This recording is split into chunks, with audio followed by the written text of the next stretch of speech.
Hi everyone, Daljeet Peterson here from astrolab21.com. In this video, we're going to talk about the solar eclipse that's happening at 23 degrees of Sagittarius on Monday, December 14th. Now, as always, an eclipse adds a degree of power and intensity to the lunation, and this one will certainly be no exception. When we consider that this is the last lunar cycle of 2020, it seems only appropriate that this unprecedented year go out with a bang, so to speak.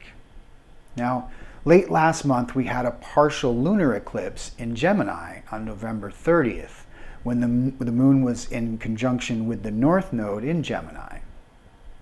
And the theme of that full moon was all about the future, because the North Node is concerned with all things future-oriented.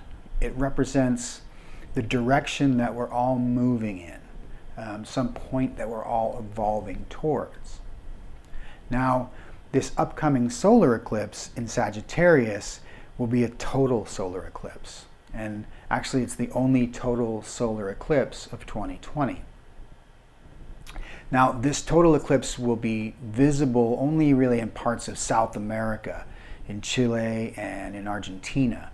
But it's most certainly going to be felt everywhere around the world. And with the sun conjunct the South Node during this eclipse, the theme is going to be on the past.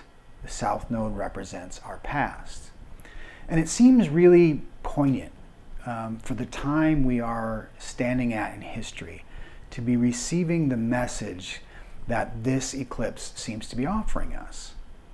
Because this eclipse is calling us to reflect not only on our most recent past, say the last year we've lived through, but really to reflect on the entirety of our lives in many ways. And even deeper still, a reflection on the entire life cycle of our culture and our society. Because, we have to ask ourselves, what is being eclipsed? And what new cycle is trying to be born?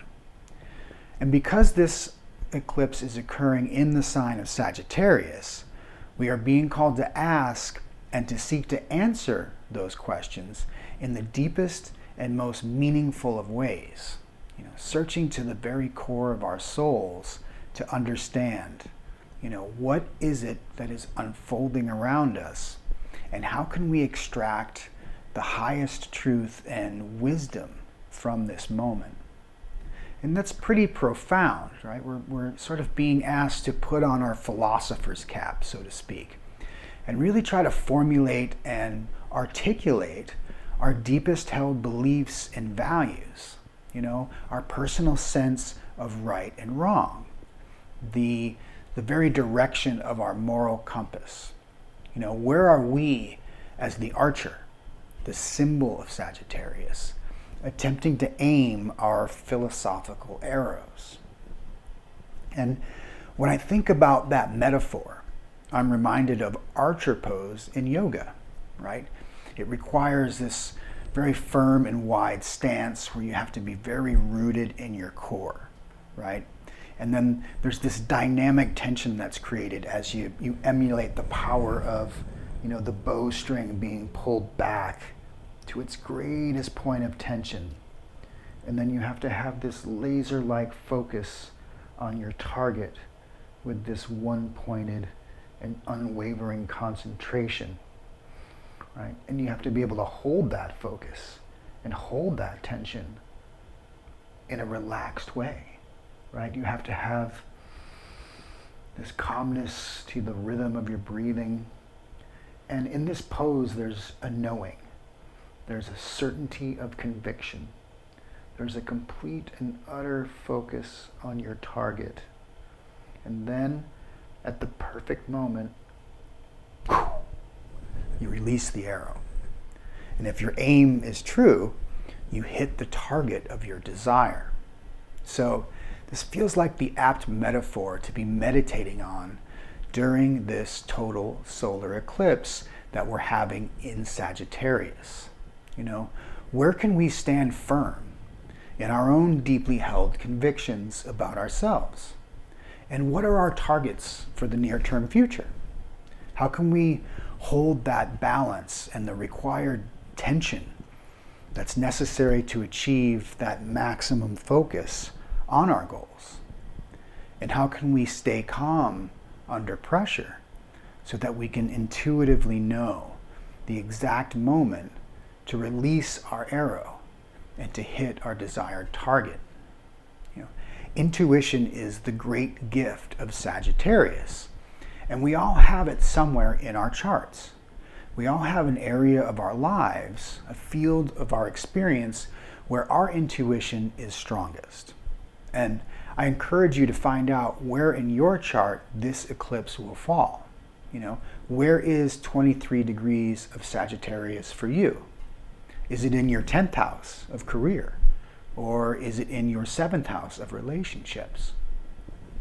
What area of life are you being called upon to zero in with laser-like focus and take aim at your loftiest goals?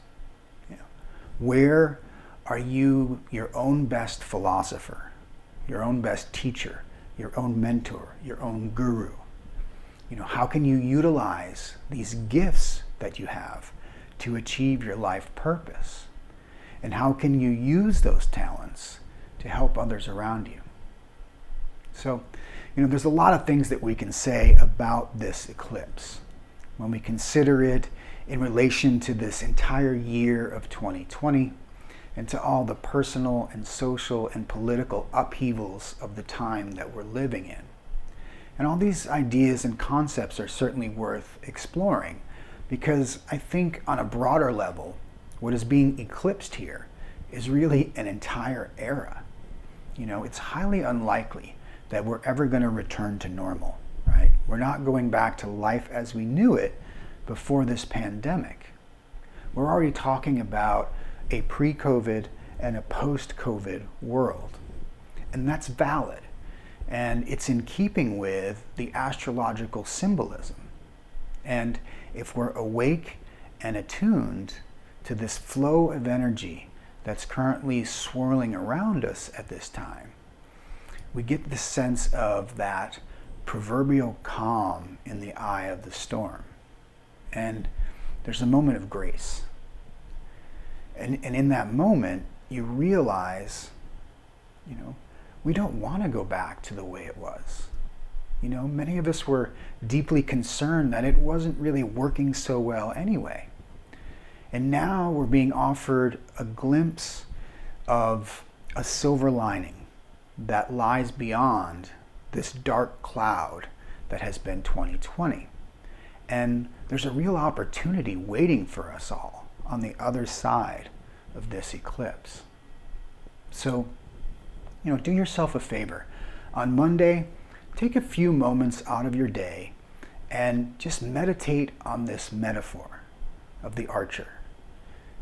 Get really deeply rooted in your highest truth and aim on your most cherished goals, right? And formulate your vision for that future. And let's let the lessons of 2020 serve as additional arrows in our quivers, right? As ammunition that we're going to use to fuel our ambition to build a better and brighter future for ourselves, for our loved ones, our friends, our family, our communities, and the entire planet. Sound like a good plan? Okay. As always, I'm grateful for your time and your attention and your interest in this fascinating subject of astrology and how we can use it as a really invaluable tool for helping us all navigate these challenging times that we're all living through together.